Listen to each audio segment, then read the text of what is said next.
Hello everyone, আসসালামু আলাইকুম। আজকে আপনাদের সাথে শেয়ার করব যে এরকম কালো হয়ে যাওয়া কলা ফেলে না দিয়ে তা দিয়ে কিভাবে মজার একটা খাবার তৈরি করতে হয়। তো চলুন। তো আমার অনেকগুলো কলা বাড়ি থেকে আনা হয়েছিল। তো দেখা গেল বাড়ি মানে এগুলো আম্মুর গাছের কলা, আম্মুর বাড়ি।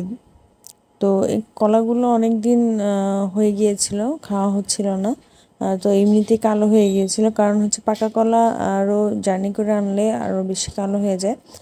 তো এমনি ভিতরে কোনো কিছু হয়নি, কিন্তু বাহির দিয়ে কালো হয়ে গিয়েছে, দেখে মনে হচ্ছে যে এটা খাওয়া যাবে না। তো চিন্তা করলাম যে এটা দিয়ে একটা পিঠা বানিয়ে ফেলি। তো আমি আমার পরিমাণ মতন কলা যেগুলো ছিল কালো হয়ে যাওয়া, ওগুলো ভালো করে নিয়ে আমি একটু হালকা লবণ দিয়ে ভালো করে মেখে নিয়েছি।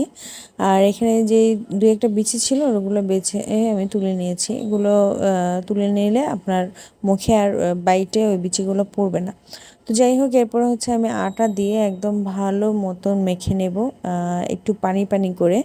আর আমার আটার ইয়েটা দেখতেছেন। এরপরে আমি আরেকটু পানি মিশিয়ে ভালো করে মেখে নিয়েছিলাম। সরি, ওটা আর দেখানো হয়নি, স্কিপ হয়ে গিয়েছিল।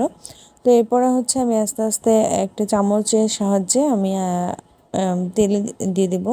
তেলটা মিডিয়াম গরম হওয়ার পরে আমি এগুলো তেলে ছেড়ে দেবো। তারপর দেখবেন আস্তে আস্তে এগুলো একদম ফুলে উপরে উঠে গিয়েছে। আর মানে এইগুলো হাত দিয়ে দিলে আরও বেশি সুন্দর হয়, বাট হচ্ছে আমি চামচটা ইউজ করছিলাম, কারণ আমার হাতে মোবাইল ছিল আর হাতটা বারবার ভরতেও ইচ্ছে করছিল না, একবার ধুয়ে নিয়েছি। তো এই জন্য হচ্ছে আমি চামচ দিয়ে দিচ্ছি। আপনারা ইচ্ছে করলে হাত দিয়ে ইউজ করতে পারেন। তো আপনারা প্রথমে একটু খেয়ে দেখবেন, মানে একটু টেস্ট করে দেখবেন। যদি আপনাদের মনে হয় যে চিনির দরকার আছে, তাহলে আপনারা চিনি ইউজ করতে পারেন। বাট আমার এখানে কলা এত মিষ্টি ছিল যে আমি চিনি ইউজ করিনি। তো এই জন্য মানে আপনারা যদি ইউজ করতে চান আপনারা ইউজ করতে পারেন। যদি কলা মিষ্টিতেই মনে হয় না যে আমার কলা মিষ্টিতেই আমার পিঠা মিষ্টি হয়ে যাবে, তো আর আপনার চিনি ইউজ করার কোনো দরকার নেই। এতে এখন দেখেন কি সুন্দর ফুলে টুম্বুস হয়ে গিয়েছে।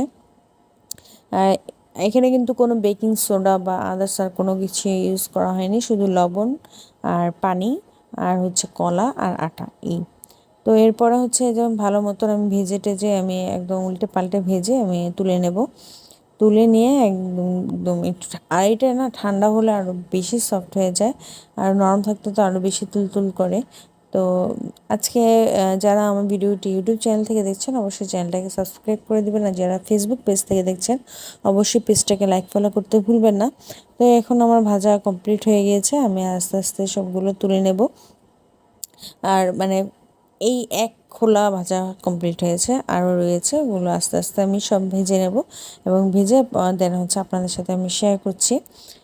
তো সবাই কেমন আছেন অবশ্যই কমেন্টসে জানাবেন। আর আপনারা কে কে এরকম কলার পিঠা আগে খেয়েছেন, আমি জানি সবাই খেয়েছেন এরকম কলার পিঠা, তারপরে হচ্ছে কাঁঠালের পিঠা। কারা কারা খান অবশ্যই আমাকে কমেন্টস বক্সে জানাবেন, আমার জেনে খুশি হবে, আমার ভালো লাগবে। তো এই সাইড দিয়ে আমি উঠে নিচ্ছিলাম, আর মা হচ্ছে ওই সাইড দিয়ে দিয়ে দিচ্ছিল। আর এই যে দেখেন কি সুন্দর তুলতুলে হয়েছে, একদম মানে সফট তুলতুলে, খুবই ভালো লাগছিল। তো আমি একটু খেয়ে আপনাদের সাথে শেয়ার করলাম। তো যদি ভালো লেগে থাকে আজকে ভিডিওটি এ পর্যন্তই। ভালো লাগলে অবশ্যই লাইক কমেন্ট শেয়ার করবেন। আল্লাহ হাফিজ, আসসালামু আলাইকুম।